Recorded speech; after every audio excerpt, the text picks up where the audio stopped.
2026. Rob Brown drinking out of a Bucky's cup, ice water, because we ran out of creamer. Brendan, did you get your good You know cold? what you do when you run out of creamer, don't you? There's a little trick. What do you One, do? if you're healthy, you get bulletproof coffee. You put some butter in there, and you can gut it. You'll get through it. But if you need creamer, you go to the ice cream. You get the ice cream out. If you got a little ice cream, put this big chunk of ice cream, scoop of ice cream, and then you put it under the coffee. Oh, creamer. Hey, Audrey, Brendan found a way to get creamer. You put ice cream in your coffee. Ice cream in the coffee, baby. That's how it works. Audrey said you're a double knot spy, James Bond. I'm in bed. Okay. She's got to take my truck. I got to take her car. We got a great one today. Coach John Brady. He took LSU to the Final Four. He was at Arkansas State, Samford. Boy, does he know basketball. He's the color analyst on the LSU Basketball Network. Go Tigers. John Hartwell, athletic director at Troy, Utah State, deputy AD at Ole Miss and AD at ULM, and now College Sports Solutions. And Coach Matt Dean up in Memphis, coaching with the women's basketball. Man, we've got a lot of experience here. Do us a favor, take a picture with your phone of the QR codes, broadcasting on 8 channels live, Twitter, Facebook, and YouTube. Thousands of you watching. Share us and like us. Let me tell you something. You know me, Rob Brown, Brendan Martin. Share it, like it with your friends. Tell 100 people every day. Subscribe and follow and comment and drink your Red Bull. Yeah, we love your comments. Yes. And I'm going to tell you what, the early bird gets the worm, and that's One Stone Angel, always an early bird. But look, Brendan puts out reels throughout the day. We had history. We had Yancey Porter Tuesday on live video restream, and that was great. We can put his reels out, but let's get started with this great panel we've got today. Guys, college basketball season in the SEC last year was an historically great year. I hope I used that in the proper context, and not a historic, and historically great year. 14 out of 16 teams went to the tournament. Okay, this year, I'm not going to predict yet, but man, you got Vanderbilt and Missouri at the top at 3-1, along with Arkansas tied at 3-1, with A&M at 3-1, and Florida at 3-1, and a lot of 500 or below teams beyond that. I just want to get to something we were talking about in the pre-show about Stephen Pearl at Auburn. Being a head coach, y'all know what it's like. It's a lot different because you have to then coach everybody as opposed to coaching the offense, the defense, or a specific position in football or basketball. I'll start with you, Matt. You've done it, and then go to John and John. But Matt, Stephen Pearl's learning curve is going to be tough, and in the SEC, it's very unforgiving. Well, John has been the expert at this with his success. My experience as a 10-year assistant before I became a head coach was, I worked for a Hall of Fame coach and Coach Hilgeman at Rhodes. And that first year when I got away from him and started a new program, a lot of times when you get a head job, it's because someone else was not very good and you're part of a really good program. Yeah. And I had to cut my teeth. And then every game I felt like the game slowed down a little bit for me. Now, when you're in a really successful program with your father and you get the keys to the car, there's going to be some transition. There's no doubt about it. And I think when you're in the toughest league in America, basketball-wise, last year in the SEC, and you start you're cutting your teeth in the SEC, there's going to be some tough times. So I pull for him. I just know I've been there, not the SEC level, but I just know how hard the transition is. John Brady talking about being a head coach. We were just saying Stephen Pearl, and as John Hartwell referenced, played for his dad and has only worked for his dad. Now he's the head coach. Kind of add on to what Matt just said, because it's one thing to have a girlfriend. It's another thing to be married with 4 or 5 kids running around the house. That's a jump in an analogy. I like that. I wouldn't have come up with that one, but Bruce Pearl has a resume, out the door, and so automatically players, when they come in there, they respect what he says because of what he's done and what he's accomplished.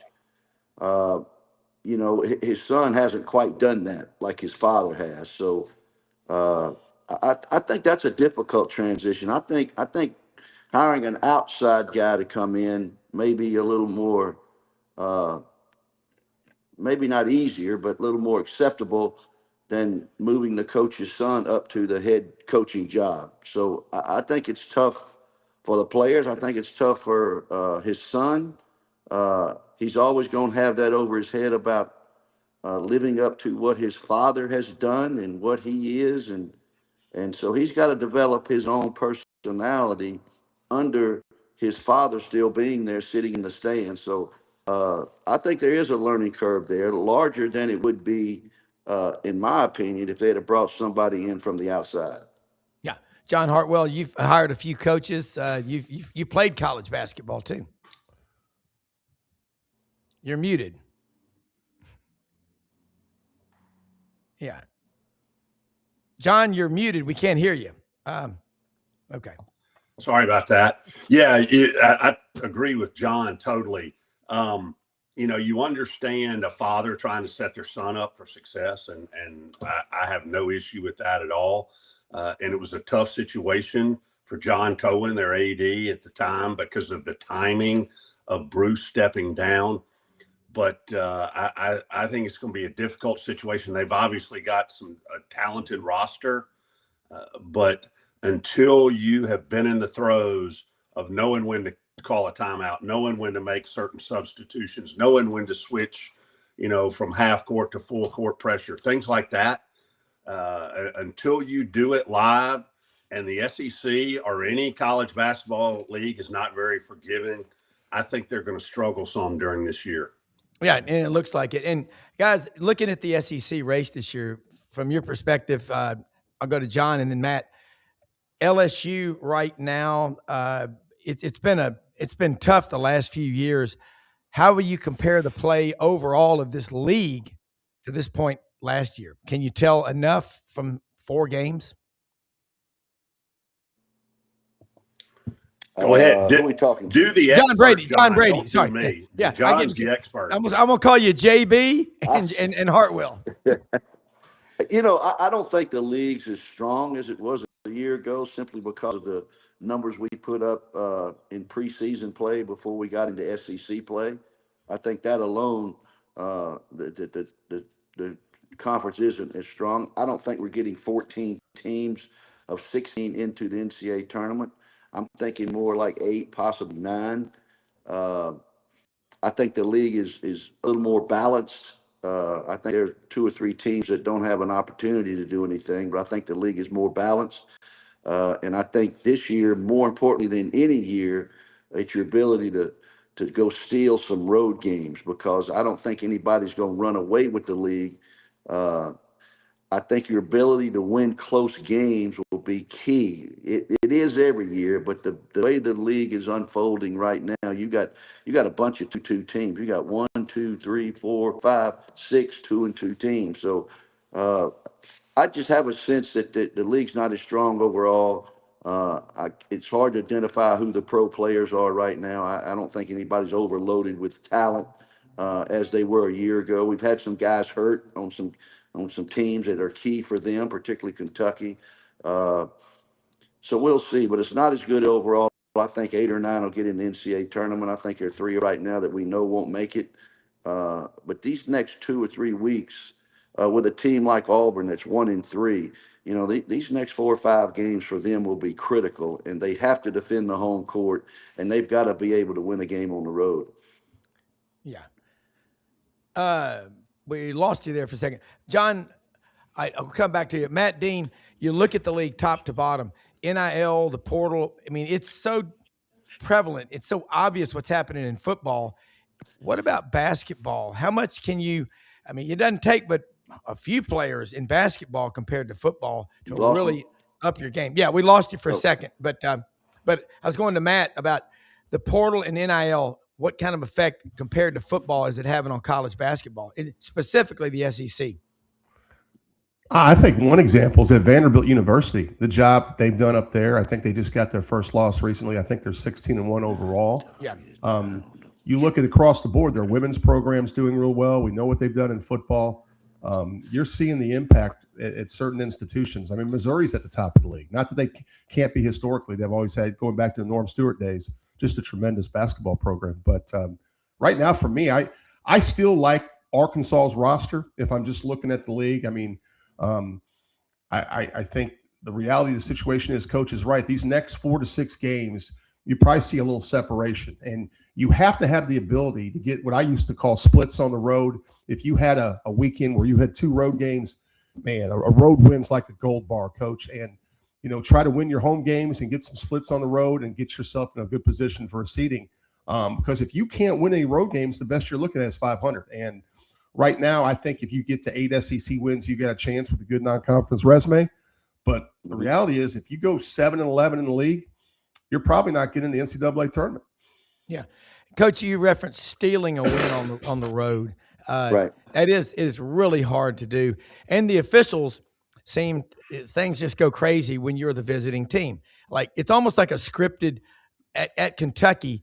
Kentucky could be down by 10 in the first half against a big-time underdog, and all of a sudden there's a steal and a slam dunk, and it's on cue a foul or 2 or a technical, and the crowd goes crazy.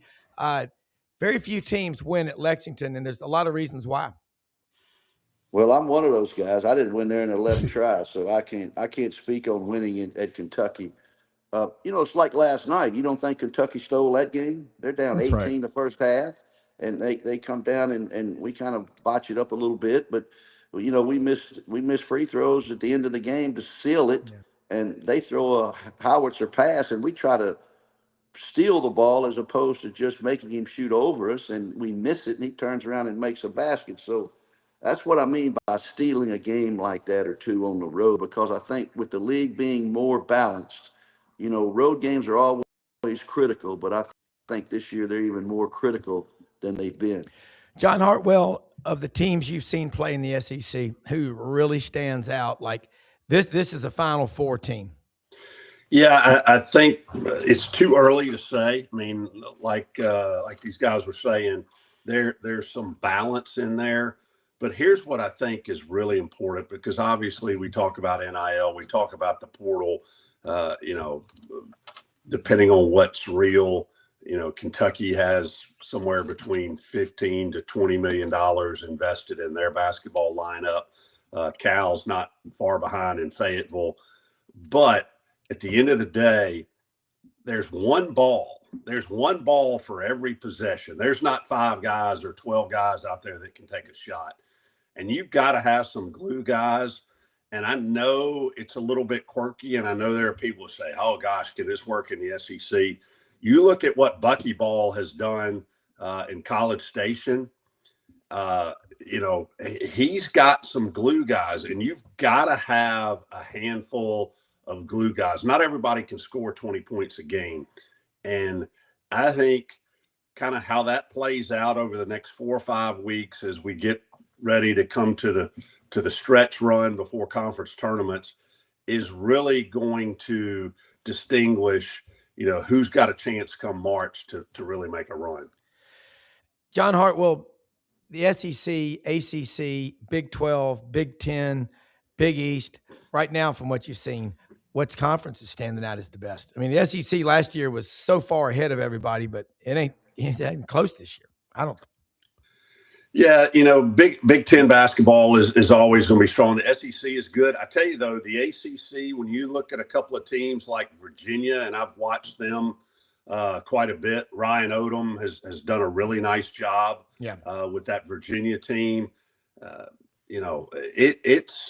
think it's going to be a fun March, because I don't think there's just 1 or 2 dominant teams that said, hey, nobody can beat these guys. I think there's probably 15, 18, maybe even 20 teams who they can get hot in March, can make it to Indianapolis and win a national championship. Yeah.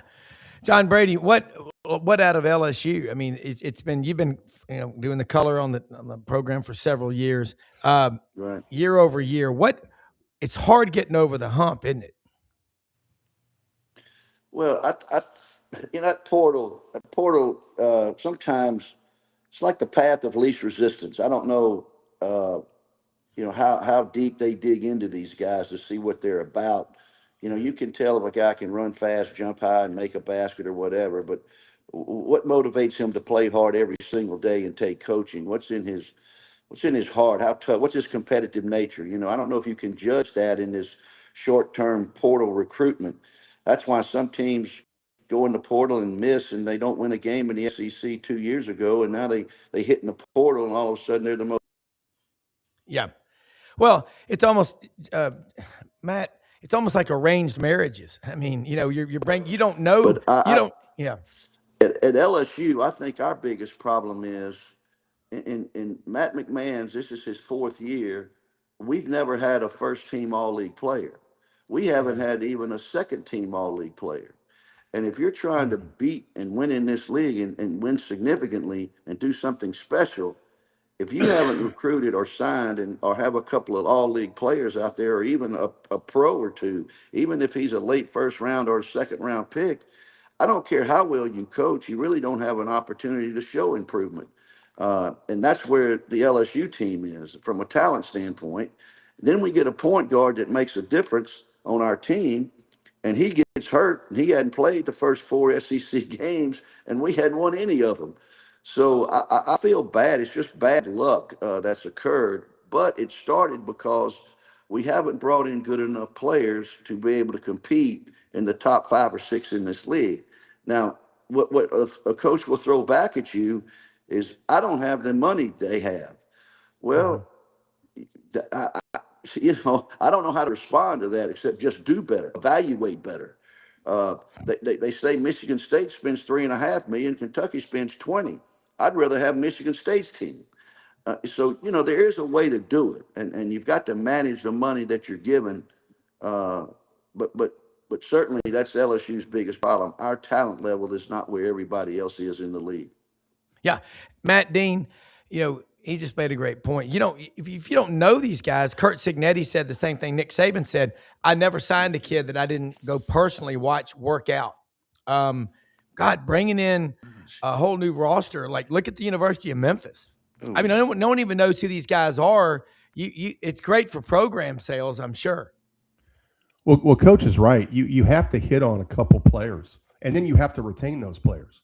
So from a budgetary standpoint, in the world we live in college athletics these days, you're going to have to, unfortunately, work with agents and negotiate deals where you can retain your really good all-league players. A lot of times we look around the league, in our league, for example, and we look at who's got first team all conference type guards. Yeah. I really believe if you got a point guard that's a first team caliber player, as long as that person's healthy, you're going to have a chance to be competitive.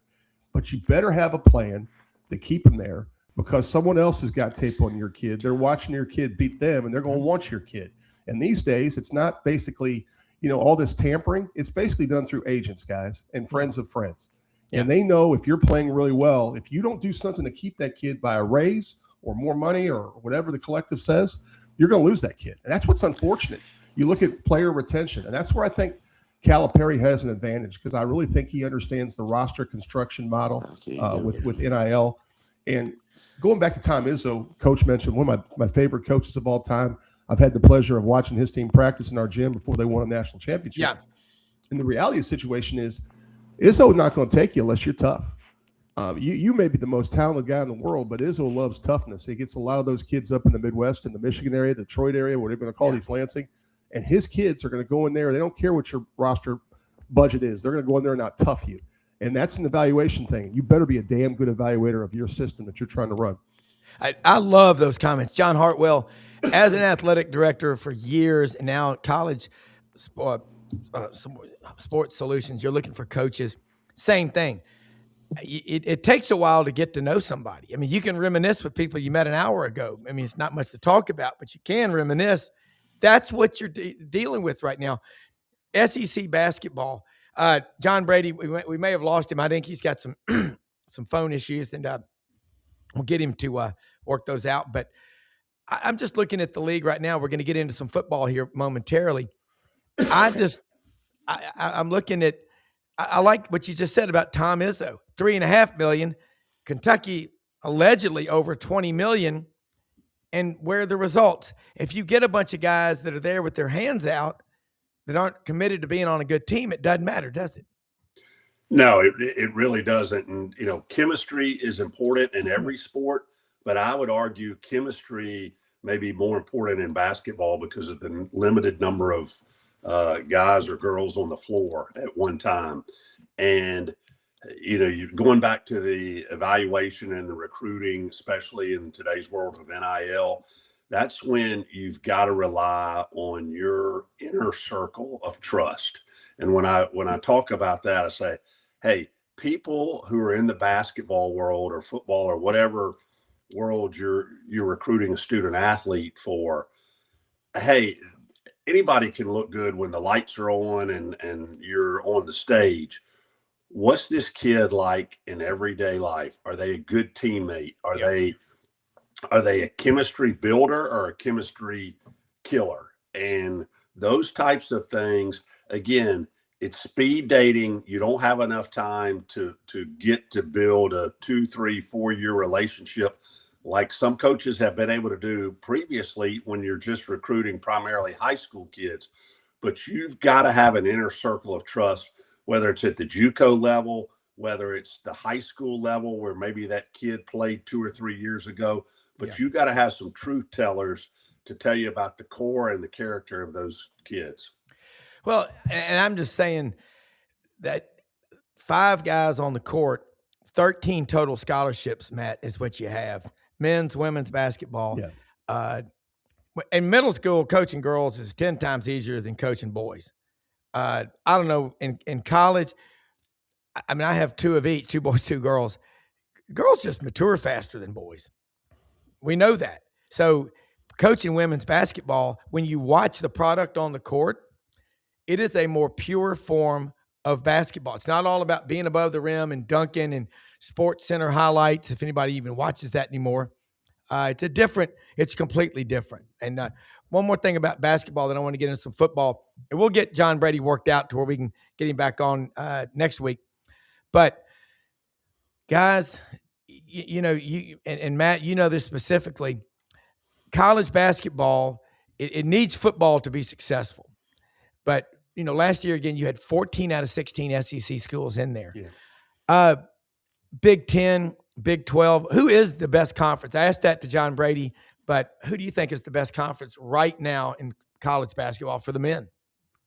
Well, John touched on, I do think the ACC is vastly improved. I even think, you look at it top to bottom, it's always been the basketball league. But I'm going to tell you a couple names that are going to shock you. Nebraska, Fred Hoiberg is 16-0.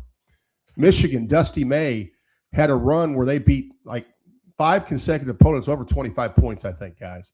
Purdue is still at the top of the Big Ten, and we talked about Tom Izzo. So right now, I hate to say this, but I think the Big Ten's got some teams that could lean into March and be problematic. Yeah. However, I do think one thing that's interesting about the SEC, and John mentioned it with Buckyball, I think there's some teams cutting their teeth a little bit in the SEC that come March can make a run. And I do believe there's 15 to 18 teams out there that could get hot and possibly make it to March. And several of those reside in the SEC. Last thing I want to say about basketball and NIL world. There's less patience with basketball coaches, and really probably, John, deservedly so, because unlike football, when you have to put together a roster of 85 to 100 young men that can go out and control the line of scrimmage and get a great quarterback, if you hit on 2 or 3 guys in back-to-back years, John, you got a chance to be pretty good. And that's not a high expectation as an athletic director. I'm expecting if I hire John Hartwell as my next basketball coach, through his resources, through his connections, he's going to find me some talent. Now, it's my job to raise the money to keep those guys. But you better find me some talent, at least in that year 1 or 2, that has promising returns down the road. I agree with that. John, we're talking about the Big Ten. Look at football in the Big Ten right now. Dave Bartu sat on this show earlier this week, and I talked to Dave a lot off the show. The coaching in the Big Ten right now, football-wise, compared to the SEC, I mean, that league, barring Miami being David against Goliath, the way Indiana's played the last 2 games. But then again, Indiana squeaked by Ohio State in the Big Ten championship 13-10. When they played at Oregon, won 30-20 during the season. They haven't beaten everybody like that all year long. But is the SEC in danger of complacency has set in, and this last 20-year run in football, keep talking and going back to it over and over, well, that Big Ten's won one title, Michigan, then won 2 in a row with Ohio State. Well, when it's Indiana, very likely Monday night with 3 in a row, you think someone's going to pull the fire alarm in the SEC office and go, hey, we need to have a Mike Slive speech like in 2014 about you better get it together in basketball, and start saying that about football, because it can happen. You're muted. John, you're muted. We can't hear you. I'm going to take a little different take on this. Some of the listeners out there may disagree with this, but here is a factor that I think you see very prevalent right now in the Big Ten that maybe not so much across the board in the SEC. And I'm going to go old school here. I'm going to say, when you look at a Kirk Cignetti, when you look at a Ryan Day, when you look at some of these guys, I would refer to those guys, and as you describe them, they're disciplinarians. They're not going to put up with a whole lot of crap. It's going to be, hey, you're going to learn my system. You're going to play by my rules. And if you don't, that's great. But you need to go find another home. Yeah. And it's not so much about the glitz and glamour. It's about the roll up your sleeves, go to work, get things done. We're going to do this in an organized fashion. And I think, again, if you look across the board at the Big Ten, that league and its head coaches right now, especially in the sport of football, but you can throw Tom Izzo in that same group. It's different sport, different ball, but it's the same deal. And I think as we go through all of this chaos, kids crave that. Kids want to be coached hard. Kids want to have a disciplined system. And I'm not sure in the SEC, somewhere we've gotten away from some of that. And part of that is, yes, Saban's retirement and some other things. But I think that is a huge key to the success going on in the Big Ten right now.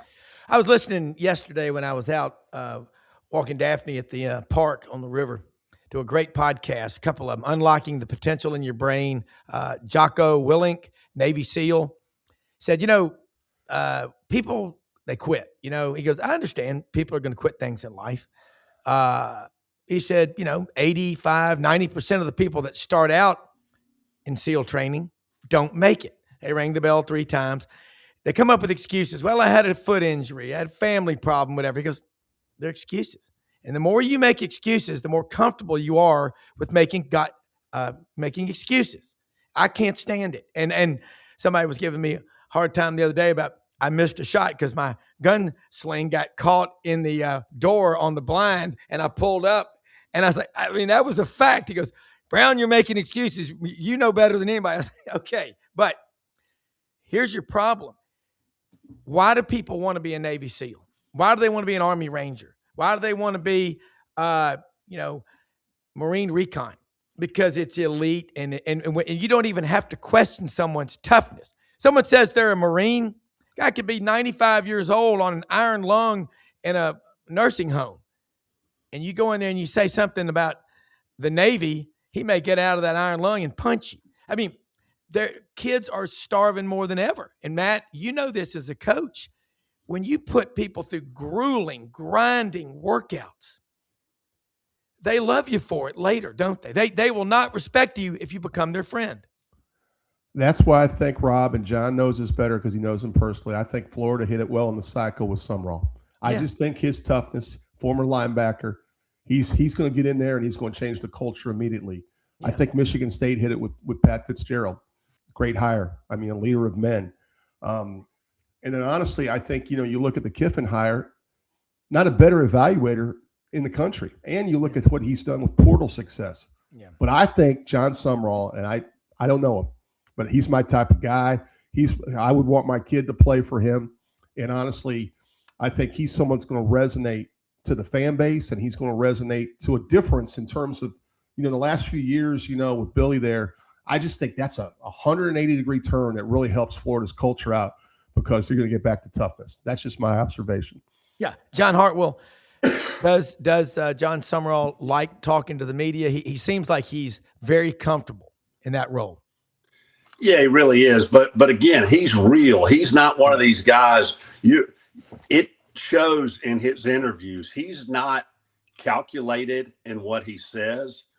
What you see is what you get. And I think a totally different personality, but I think that's Pete Golding too. Pete, Pete, you may have to bleep a few of the things, but what you see is what you get. He's not listening to a question, going through it and say, hey, what am I supposed to say here? He's saying, hey, here's what's in my gut. Here's what's in my heart. And that, again, being real resonates to today's kids. They don't want something that's fake trying to lead them. I agree with that. I want to get into this. What happened, Matt, and I'm sure Tyler and Oregon were like, wow, I mean, what the hell just happened? We had college football super fan Clark Humble. Y'all got to be on with this guy. I'm going to get him on a Thursday with us. Guy is like 61. He's been to every college football D1 venue in the country and a lot of the smaller D2 and D3 venues, which I love football on all levels like he does. He lives in Atlanta. He was on Friday. He was at the game at Mercedes-Benz Stadium, Oregon and Indiana. He sent me a picture. He was on the sidelines with Puddles the duck, the Oregon mascot. Puddles was crying, Puddles. How the hell did that happen?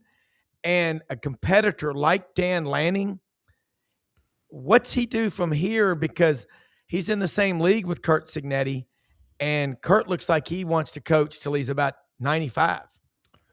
Well, Lanning is a competitor, so he's not afraid of competition. Yeah. I will tell you this. Oregon got a big boost yesterday. I don't know if you guys heard. Dante Moore is coming back. Okay. So that's huge for that quarterback room. You can make an argument that they may have the best returning offense in the country. They're one of the youngest rosters in the CFP. Now, let's take a quick deep dive at that game because, yeah, it hurt. My son's on the staff, and it was a tough one. But you take away the pick six, first play of the game, Oregon marches down 11, 12 plays, ties the score at 7. A lot of times you got to give credit to the other quarterback. And Mendoza was dropping dimes in small windows, and their receivers were making great catches against guys that were rated very favorably in the secondary for Oregon. So all the credit to Indiana. I think when he goes to the NFL draft, I don't care what you say. I know Josh Hoover's a good addition for that football team. They're losing the most accurate thrower of the football in college football. So they'll be good. They got the money to be good. Mark Cuban's going to back them. But you're losing the number one pick in the draft pick, so they will be different, guys. That's just my opinion. He's also a hell of a tennis player. That's what I heard. That's what I heard. So that'll be good for, playing some tennis with people at the club and working some good business deals. I mean, the kid, his mother played tennis at Miami, and his father played football with Mario Cristobal. He did. One of the most unique interview guys we've ever had, too. I mean, he's a great young man. Yeah, really he great is. Young man. He is. I mean, and just when we think, oh, college sports are falling apart, and I'm so damn tired of all the negativity. I mean, you better find excuses to win. Things aren't going well. You're getting your ass handed to you. Talk to any young accountant. My nephew, Ben, he was about in his 4th year working for Deloitte doing IT audit. I said, Ben, when are you going to get your CPA? He goes, Uncle Rob, he goes, I'm working and traveling 80 to 100 hours a week. I said, well, there's 68 hours of it. Got to have some. But, then he went to law school. So, accounting and law. But, John, you know how tough it is. When you started out, and you started out as an accountant, they gave you a visor and a fan on your desk, but everybody in Memphis at one time worked for Ray and Ivy. It was the boiler room, and you worked, and they taught you how to do it. What I'm curious about, like what Matt just said, Fernando, as Chuck Oliver calls him, Mendoza. He goes to Cal for a couple of years. He started some games. And when he got in the right system with Curt Cignetti, look what happened. Now, let's say you're the AD and you were interviewing Curt Cignetti and you had 4 or 5 other candidates. Would you have known right then, this is the guy? Can you tell it? Here's what I would say, and hats off to the folks at Indiana who brought him on. His record as a head coach, hard to argue with, but also you look at his body of work. He didn't become a head coach until he was in his 50s. Right. He probably took the path of greatest resistance as opposed to the path of least resistance, a little unconventional. And I'd even say this, if I don't know the details of his interview with Indiana, but I'm sure there were other candidates who, again, back to the glitz and glamour and who maybe the wow factor would have been more, or when you're an AD, people talk about, hey, who can you hire to win the press conference? Yeah. That is very short-sighted, but his hire is outstanding. Obviously it has played itself out, but he's not the youngest. He's not the flashiest, but he damn sure is the best right now, or he appeared, one win away from a perfect season in the CFP. And again, you've got to dig beyond the surface. What's in the guts of this individual who is going to make them a great leader of men? And he's got a plan too. And Kurt Signetti, at that time, he's not a big city guy. I don't know that he would be a UCLA or a USC head coach or in Vegas or someplace like that. He kind of fits the mold of Indiana. And you think about, I hate to go to a music reference here. You think about John Cougar Mellencamp and, kind of the blue collar mentality of the folks in Bloomington, and he is a perfect fit. Well, I do like the music reference there. I mean, and I was talking about Grateful Dead song Ripple. I was born in a small town. Yeah, I was born in a small town. Oh man, what a great that. And we think about Hoosiers. You can't get it. Like Lauren Meadows said on the show last night or Tuesday night. I was on his show on this channel, Low Down with Lauren Meadows. Great show. He said, growing up in Hubert Heights, Ohio, 25 miles from the Indiana border. He goes, when you cross into Indiana, you can feel it. It's palpable. It's tangible. You can spread it on a sandwich, as they say down south. It's a basketball state. And now it's a football state. And they're not getting a lot of respect. Hoosier Nation is going to take over. They're doing it right now, South Florida, Matt Dean. Is it that cold in the Midwest and people go, man, we're getting the hell out of here. We're tired of being in the Quad Cities, Moline, Bettendorf, Rock Island, and Davenport. Go ahead. Well, it's interesting. We have one of our part-time men's assistant basketball coaches who's an IU grad. So he already booked a flight a couple weeks ago. He told me his problem is he's got connections on the hotel and the flight. He can't get in the building under $4K right now. I don't know if you guys are hearing these ticket prices. I heard they're unbelievable, Mr. Hartwell. And what's interesting is Miami is hosting this event. So we all thought this was going to be a home game for the Hurricanes. Yeah. I'm hearing 65-35 with Indiana, maybe more, which is crazy because my youngest son was in Atlanta last week, and it was like 90-10. But that's a drivable situation for our Midwest fellows. But I will tell you this. Think about the path Miami has taken to get to this game. They win in College Station. They hold the Aggies to 3 points. Yeah. They beat an Ohio State team that I think most of us probably thought had a great path to get to the championship game again. And then that Ole Miss game, guys, was one of the best college football games you'll ever see, and they found a way to win that game. They have the ability to run the football. They do have a veteran quarterback who's played well in the playoffs. I know Indiana is like a 7.5-point favorite, which is crazy to me. Miami is going to have that thing. Mario's got it on his board right now. No one thinks we can do this. Everybody's betting against this. And I'm going to tell you what, as a coach, there's not a better damn remedy. When you get a bunch of a group of guys in a room and say they don't think you can do it, prove them wrong, that's the best thing you can say as a football coach to your team. Yeah, and I'll say that things aren't always what they seem, John Hartwell and Matt, everybody watching. I like this comment. Kelly Leak, man, you know that picture that's on there on his little thing on the comments? That's that dude from the Bad News Bears. Oh, remember yeah. remember Greatest movie the great actor Walter Matthau? But was that his best one, or was his best one Grumpy Old Men? Remember Burgess Meredith? I ate a bacon sandwich for breakfast every morning, and a bacon sandwich for lunch, and bacon for dinner, and my beer and my whiskey, and I'm 95 years old. Hey, go for it. Go for it. All right, here he is. Crazy that super fan Clark Humble, who, by the way, born and raised, Matt, Cedar Rapids, Iowa. I heard that last week. Iowa grad, by the way, that he got punched at a Florida State game. Well, maybe not so crazy. John Hartwell, he's 6'6", 300 pounds. He goes, I'm a brontosaurus, a very peaceful guy. John's 6'7". I was with him in Little Rock a couple of weeks, I don't know, about 6 weeks ago. You should see him on the karaoke floor. But I digress. How about that guy that was in there? John and I were like, oh. That guy, yeah. The bar was low that day. Thank God neither you nor I was foolish enough to get up there. Hey, guys, I got to run, but I would be remiss if I didn't mention one thing here. Yeah. Again, something that's really, really good about college football, and this speaks to the individual and his family. Ty Simpson, I don't know if y'all saw what he had to say about, no, I'm not interested in $6.5 million from Tennessee or whoever else may offer that. Yeah, I want to be remembered. I walked across the capstone. I was a Alabama football player through and through. Yeah. Now he's obviously got a bright future in the NFL, probably follow his dad's footsteps as a coach.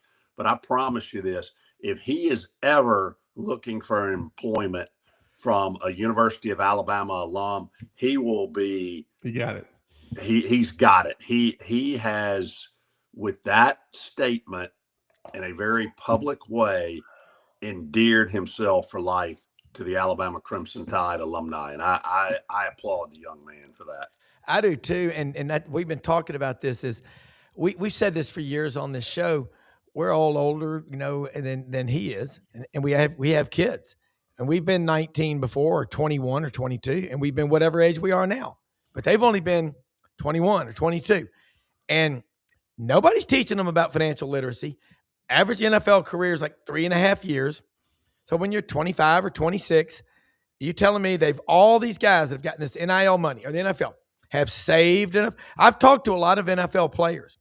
I'll tell you one we had on the show, Dan Williams talked about it. 7 years, first-round draft pick, Arizona Cardinals, played at Tennessee, East High School in Memphis. He goes, they give you a per diem. You don't have to pay for anything. He goes, I took every paycheck and put it in the bank.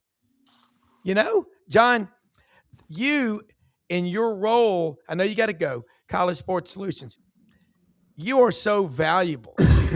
I'm not saying you're a weapon, but you're a tool, because you can go to people and coaches and say, look, we'll help structure. Ty Simpson's exactly right. You walk away from a lot of the wealthiest people in any state that are supporting you and screw them over. What do you think's going to happen to you later in life? Yeah, I mean, it's, I don't want to get on a soapbox talking about our society today, but it's the age of instant gratification. Yeah. Hey, what's going to make me feel good right now? Well, if it's something that lasts 6 or 9 months and you get, an extra $100,000 in NIL money, that is very short-sighted, because what are you going to do? How is this going to help you foundationally over the next 50, 60, 70 years, God willing? And that is the message that's got to get through to these young kids. And part of the problem here are these street agents, or these agents representing kids in NIL that don't have any kind of licensing requirements or anything like that, because they're getting $100,000 deal for John Doe, because 20,000 of that or more is going in their pocket, and they're not looking out for the kid's best interest. And that's something that's got to be corrected. Hey guys, I hate to run. Great being on with y'all. We'll see you next week. Thanks so much. Thanks so much. And have fun moving. And I know it's a lot of work to do. And that's a bingo, John Hartwell.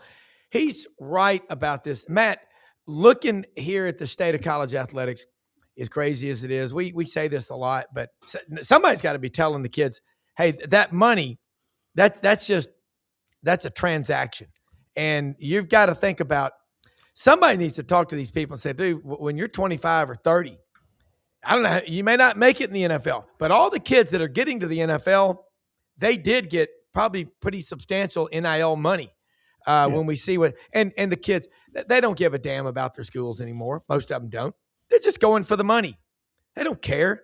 What they don't realize is they go to that other school and it doesn't work out there. They can't go back where it started. Once you leave home, I mean, can you really go home again?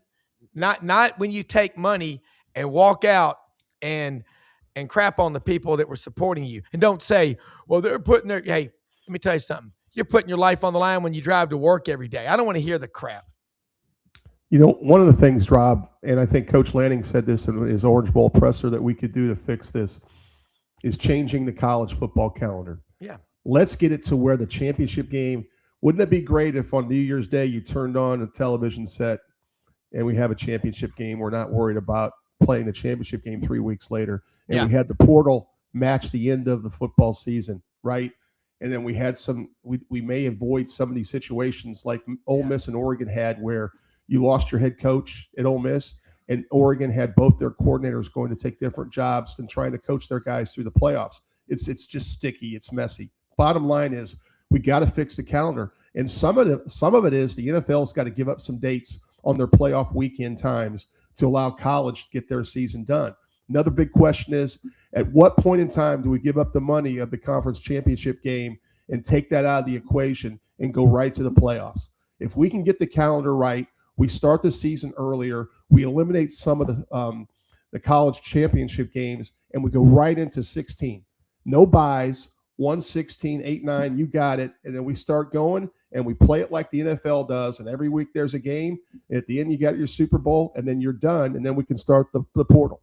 Until they fix that, Rob, a lot of these things are going to happen. And the agents are getting involved all the time with these kids, and they're basically targeting backups. Part of the problem the SEC has right now, if you look at the elite programs, a lot of those 4 and 5 stars that are backups and haven't had a chance to develop are getting poached by other people because they're getting offers under the table to leave. So you're losing your depth. And then also when your money's involved now, you can have a program like Indiana that wants to commit money to it and gets the right head coach with Cignetti, who brings a bunch of guys from JMU that had no stars, and all of a sudden 3 years later, they're damn good football players. And that's what we're ignoring here, the fact of continuity and coaching matters. I mean, that's what Dave Bartu talks about. Continuity or lack of continuity is critical. And when Ryan Day said, I'm going to call the plays for Ohio State because Heartline was, doing other things. That hurt them? It hurt them. It had to. It hurts big. It's like bringing in a different chef for cooking the meal when you've got your biggest business client coming and his favorite meal, someone else is cooking it and he burns it. Yeah. It's stupid. I mean, that's why offensive line plays so god awful now. It takes about 2 years to build an offensive line. And you got guys, as Cole Kubelik calls them, getting stolen reps. They run with the ones all through spring practice. And, well, now they can't because the portal's been moved to January 2nd to the 16th. But they come and go and just, I'm out of here, So I look at this. Gary Harris out today on special assignment. But John Hartwell and John Brady, and we'll get John worked out for next week. But you look at what's happening in college football. The SEC had better be careful of not becoming the ACC. Okay. Basketball was really big last year, historically great. And this year, not so. It's just not as good, not at this point. And then you start looking at football. ACC has been really good in the past, but now it's a mess. I mean, look, I don't think Florida State, I'm going to have Jeff Cameron on this show from Tallahassee. I've been listening to him. He's on Chuck Oliver's show a lot. And I heard him talking about Florida State. Yeah, you just don't know. Mike Norvell, when he lost that locker room and 31 guys quit before they played Georgia, they have not been able to pull them back. They have not. And Mike Norvell isn't dumb. He didn't forget how to coach, but he lost. He has no culture. There's no identity at Florida State University. Mario Cristobal, he's a grinder. Look what he's done at Miami. The term Cristobaling, having all this talent, everything going for you. They said the same thing about Dabo Swinney at Clemson. They're Clemsoning. Then they played for the national championship 4 times in 5 years or 6 years. Now they're struggling. And for goodness sakes, you go hire Chad Morris to be your offensive coordinator. I mean, I wonder too about Kurt Roper. Same thing. Some of these guys, when they show up, it's like the Grim Reaper at your front door, Matt.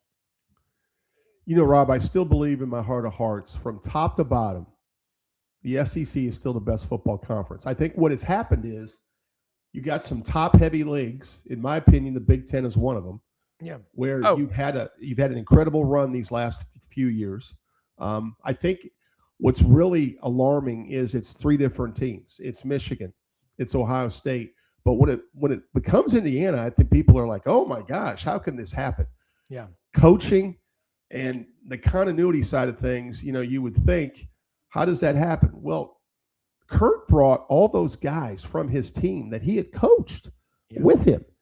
And obviously they're pretty good, Rob. And then you have the money to sprinkle in. You go out and you find you a Mendoza. You evaluate Mendoza and say, he is perfect for my system. You convinced a young man to come to Bloomington, Indiana, and then he has a magical Heisman Trophy year. Go watch the end of the Indiana-Penn State game and the throw he made to Amari Cooper in the back of the end zone. There's not a better throw in college football this whole year. And you start watching his back shoulder throws from an NFL scout perspective, they've got the best gunslinger out there. He's not the over-athletic guy, but he's got great feet. He's able to position himself in the pocket. His footwork is really good. I listened to Cordelli and you guys on Monday. It's the best hour on this situation. And Pete will tell you, just his mechanics are so awesome. And another thing that's helped Indiana the last 2 years, these coordinators have been with Cignetti forever too, Rob. Yeah. And they're not getting head jobs. They're immersed in that building. I had a good friend tell me last night that knows their general manager that a lot of times those guys are out of the building at 6 o'clock at night. Go home and be with your families. I think he's the most efficient coach in college football right now. We waste a lot of time in this profession. We sit around and watch tape after tape after tape. I just think Cignetti knows his own skin. He knows who he wants. He's a great evaluator, and he gets guys to fit. He doesn't need a 4 or 5 star. He just needs a guy that's going to play hard and work hard in his system, and he will make you better. That's coaching, Rob. Yeah. That's what we miss around here. That's coaching. Exactly. Just because you're busy or busier doesn't mean you're getting a lot done. No, There's a lot of garbage yardage and swimming and running just to say you did it. You're just tearing your body up. If you got 3 hours allotted for practice and you get it done in an hour and 15 minutes, leave. Go. You don't need to stick around and just waste time. I come in from duck hunting. I go straight and exercise, do stretches, push ups, start doing stuff. I still go run or bike. I'm not going to lay around and do nothing all day. That's just you are so unproductive. The most worthless time is when you hit the snooze button. It's a dream killer. Get your ass out of bed. You cannot win a fight laying on your back. You'll win them all, or most of them, on your feet. And I think you just nailed it about Curt Cignetti. Efficiency. Yes. Hey, happy coaches with happy home lives are more productive in the office. So you're out of there at 6 o'clock at night.